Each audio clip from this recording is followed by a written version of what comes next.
สบายดีพี่น้องมัดคู่สู่คนบรรยากาศมาเพิ่งเนาะน้องทองกับน้องบอลเพื่อกันเล่นกันทั้งพุ่นละพี่น้อง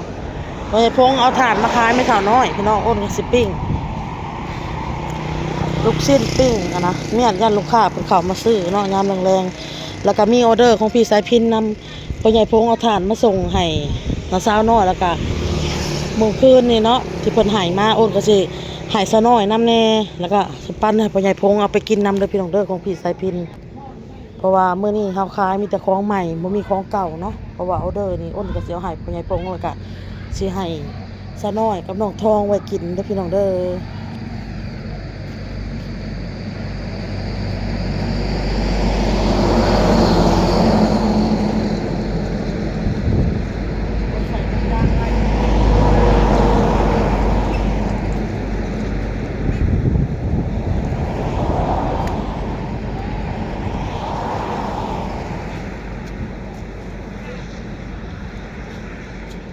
อุ่นให้เล่าก่อนพี่น้องเลยอุ่นให้พ่อใหญ่พงก่อน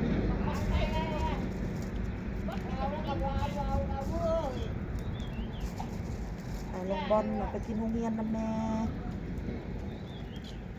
ให้บอเต้ไปปั้นหมูปั้นขู่แล้วกินแน่จะได้มันบ่มีอันนั้นพี่น้องบ่มีส้มป่าบ่แม่นบ่มีแต่เอาไปซื้อบ่ทัน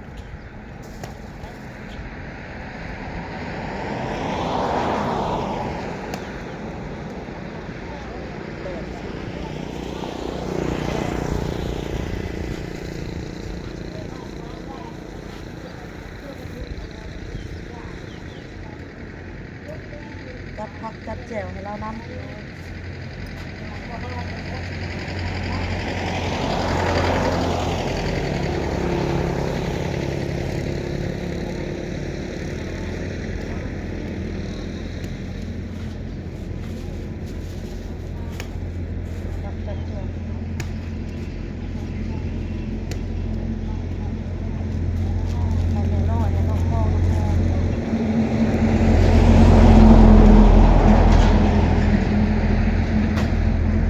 เป็นของที่เขาเห็นที่นี่ป้ามาซื้อคนสัญจรพี่น้องมาซื้อ100,000พี่น้อง100,000ถ้าเป็นเงินไทยกะ100 กว่าบาทเงินนอกแล้วก็ได้ขายให้กระอ้วนน้ำแน่เราน้อยแน่เนาะกันพี่น้องไปซื้อของเราซื้อของข่อย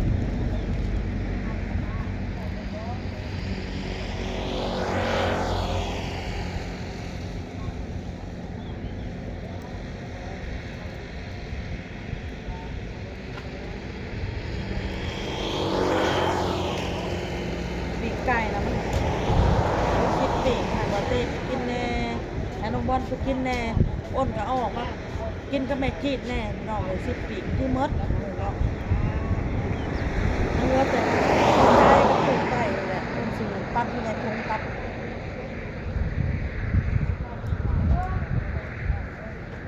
โอเคมาเนี่ยมานี้ที่เอากินให้ที่ได้เพิ่นเมาเลยเมาค่อยคืนเนี่ยค่อยอุ่นให้ตื่นเลยนะไม้ก็เพิ่มไปเพิ่นพี่น้องเลยเป็นไงผมอุ่นฮ้อนรถไปกินฮ้อนค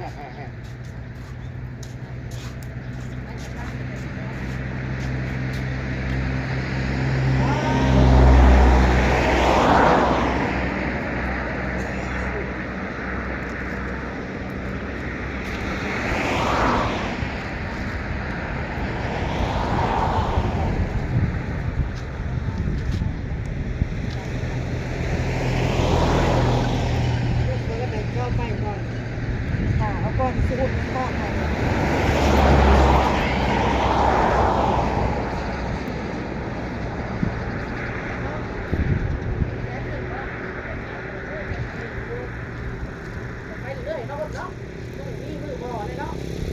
มือใดผมมี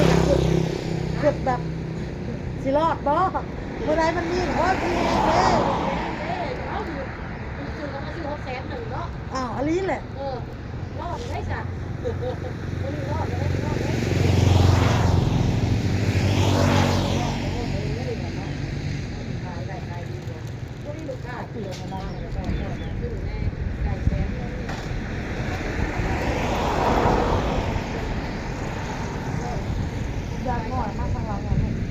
ย่างที่เอาให้เราน่ะ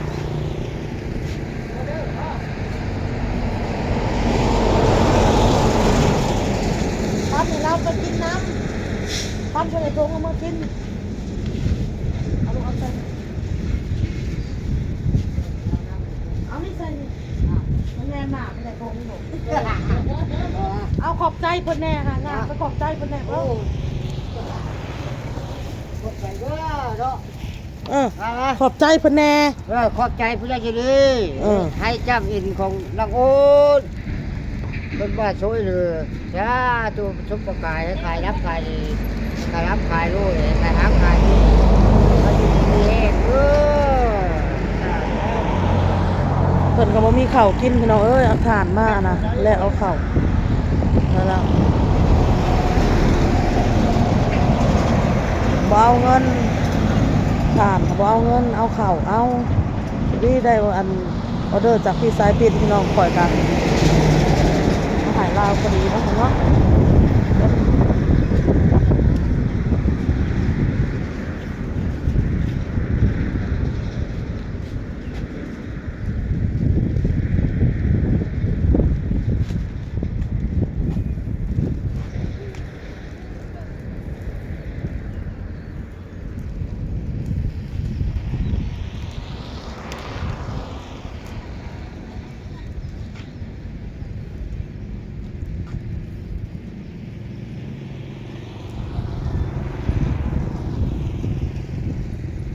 นี่ค่ะคือว่าได้ขายอยู่พี่น้อง2 มื้อหลังนะแบบคนสัญจรนะไม่ค่อยได้เข้ามาแวะซื้อ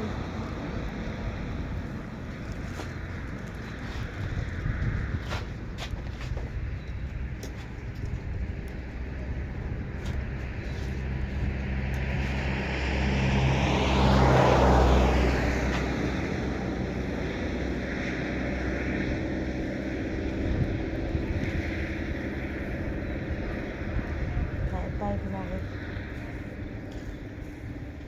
เราต้องสู้พี่น้องสู้จนถึงเวลาสุดท้ายสู้ FC ไปกระหายกำลังใจลายพี่น้องให้สู้ให้อดทนเอาการทำมาค้าขายนะพี่น้องผมมกขอบใจผู้รักผู้ใหญ่หลายๆพี่น้องพี่น้องอยู่ในพี่กสิจัดให้ซะหน่อยนำเด้อพี่น้องเด้อกสิตัวไก่เสียหายแล้วน้ำเขาก็เสียไว้กินน้ำแน่เพราะว่าเอาไว้กินน้ำแน่เพิ่นบอกเฮากับปั้นให้น้องทองกับแม่น้อยแน่โอ้ก็เสียมาอุ่นแล้วก็เอาให้แม่น้อยแล้วก็สิมีแต่หัวใจแล้วก็กับตูดไก่นะเพราะว่าปีกไก่เฮากินไปแล้วออเดอร์ที่เอ้ยเพิ่นจัดให้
น้องทองล่างถวายมัน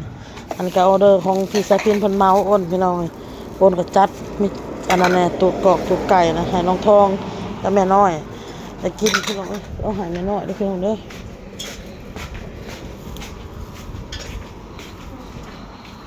แบ่งกันกินให้พ่อใหญ่พงน้ำแน่เฮาก็เอาไว้กินเฮาแน่แหละพี่น้อง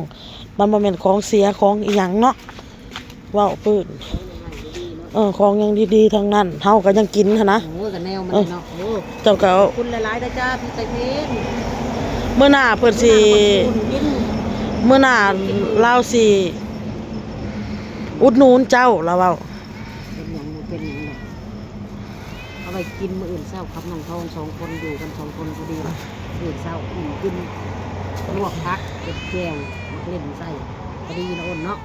โอเคพี่น้องเอ้ยลาแล้วพี่น้องคลิปนี้ก็ได้ ลาไปก่อนจ้า